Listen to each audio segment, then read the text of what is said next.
Assalamualaikum and welcome back to my channel everyone. So in today's video I'm going to share some self-care hygiene tips जिसको follow करके आप clean भी रह सकते हैं और हेल्दी भी. So basically ये video self care hygiene tips के साथ साथ सेल्फ केयर रिमाइंडर भी होने वाली है for my lovely girls out there. So सबसे पहले आपको कोई लंबा चौड़ा झंझट नहीं करना. कुछ मिनिमल सी टिप्स हैं जो कि आपको फॉलो करनी है अपनी डेली रूटीन में और उनमें सबसे पहले आ जाती है हमारी टीथ केयर. सो बेसिकली हम ऊपर से नीचे तक टिप टॉप रहते हैं, मेकअप करते हैं, अच्छे कपड़े पहनते हैं, लेकिन दांतों को इग्नोर कर देते हैं और जिसकी वजह से हम खुद भी सेल्फ कॉन्शियस रहते हैं और अपनी स्माइल में भी हम कॉन्फिडेंस फील नहीं करते और जिसकी वजह से हमारा इंप्रेशन भी गिरता है. तो आपको करना क्या है, twice a day daily brush करना है और इसके अलावा जब भी आप खाना खाएं तो उसके बाद आपको फ्लॉसिंग करनी है.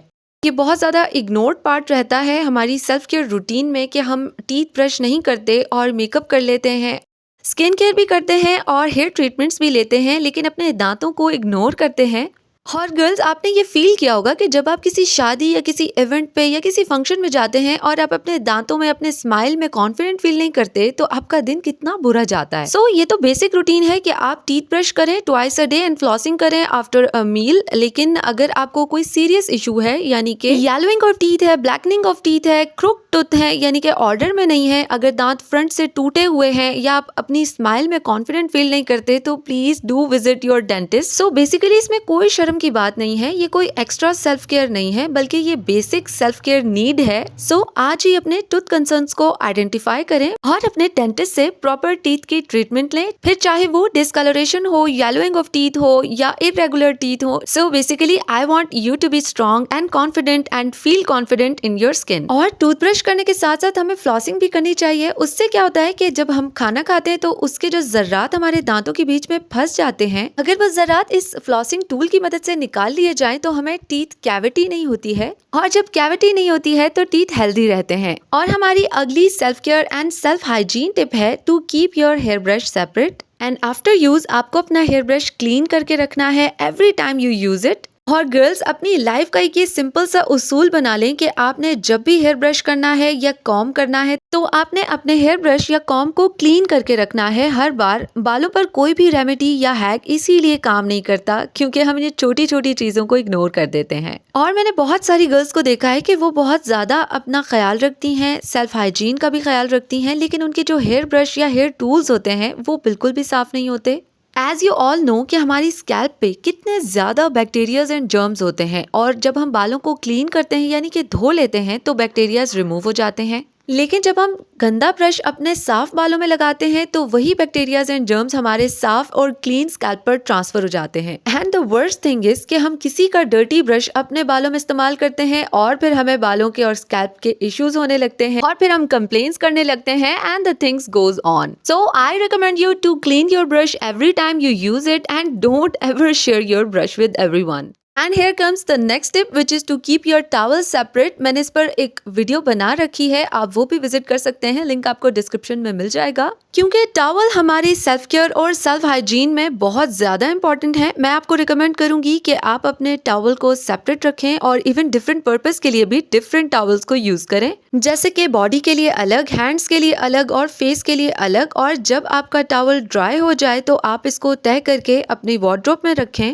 गर्ल्स मैंने भी बहुत ज़्यादा सेल्फ केयर और सेल्फ हाइजीन पे वीडियोस देख रखी हैं यूट्यूब पर ही एज यू नो, लेकिन इस पर कोई भी बात नहीं करता कि how to keep your towel and how to use your towel. So मैं आपको रिकमेंड करती हूँ कि आप मजबूरी में भी किसी का भी टॉवल यूज़ ना करें क्योंकि हर एक का टॉवल यूज़ करने का तरीका डिफरेंट होता है.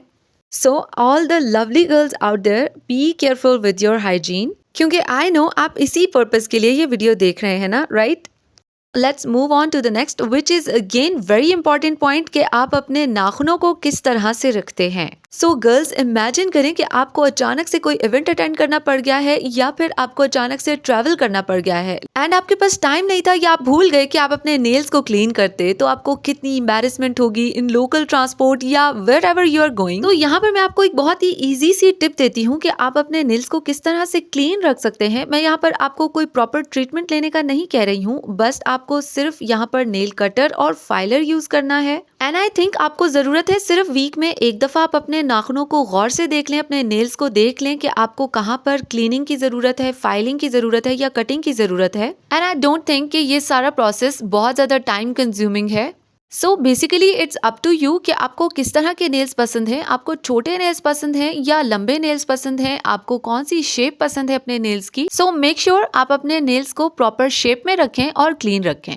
These are the tips which I follow personally और मैं चाहती हूँ कि आप भी फॉलो करें एंड फॉलो करके मुझे कमेंट सेक्शन में ज़रूर बताएं कि आपको ये टिप्स कैसी लगी।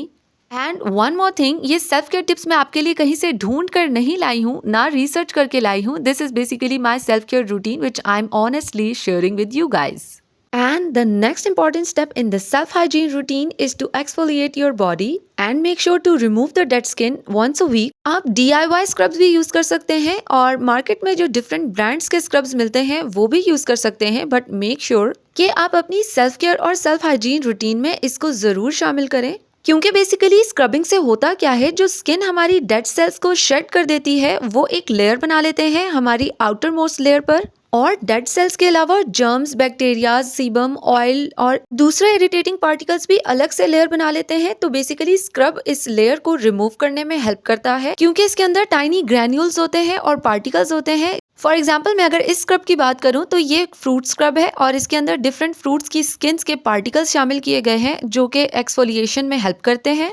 और अगर आप DIY स्क्रब्स जो कि शुगर बेस्ड स्क्रब होते हैं या कॉफी बेस्ड स्क्रब होते हैं वो यूज करते हैं तो वो तो बेस्ट होते हैं फॉर योर स्किन। सो आपको स्क्रब्स अपनी सेल्फ केयर रूटीन में और बाथ रूटीन में जरूर शामिल करने हैं। Make sure to scrub your body once a week and trust me, जब आप स्क्रबिंग करना शुरू करेंगे तो आपको अपनी स्किन में एक क्लियर डिफरेंस दिखाई देगा, क्योंकि स्क्रबिंग करने से बॉडी बहुत ज्यादा स्मूथ हो जाती है और बहुत ज्यादा ग्लोई हो जाती है। सो लास्ट में मेरे पास आपके लिए एक बहुत ही इंपॉर्टेंट सेल्फ हाइजीन रिमाइंडर है which is to keep your ear clean. So मैं यहाँ पर कॉटन बड्स यूज करती हूँ to keep my ear clean, और मैं यही आपको रिकमेंड करूंगी, क्योंकि कोई शार्प टूल आप अपने कान में अगर यूज करते हैं तो वो बिल्कुल भी यूज ना करें, क्योंकि वो बहुत ज्यादा डेंजरस होता है, क्योंकि हमारे कान अंदर से बहुत ज्यादा डेलिकेट होते हैं। तो आप अपने कानों के अंदर कोई भी शार्प टूल बिल्कुल भी ना यूज करें, और सेल्फ हाइजीन में अपने कानों को भी अंदर से साफ रखना बहुत ज्यादा जरूरी है। अच्छा जी, तो ये था आज का self hygiene and self care reminder for you. I hope you enjoyed today's video to.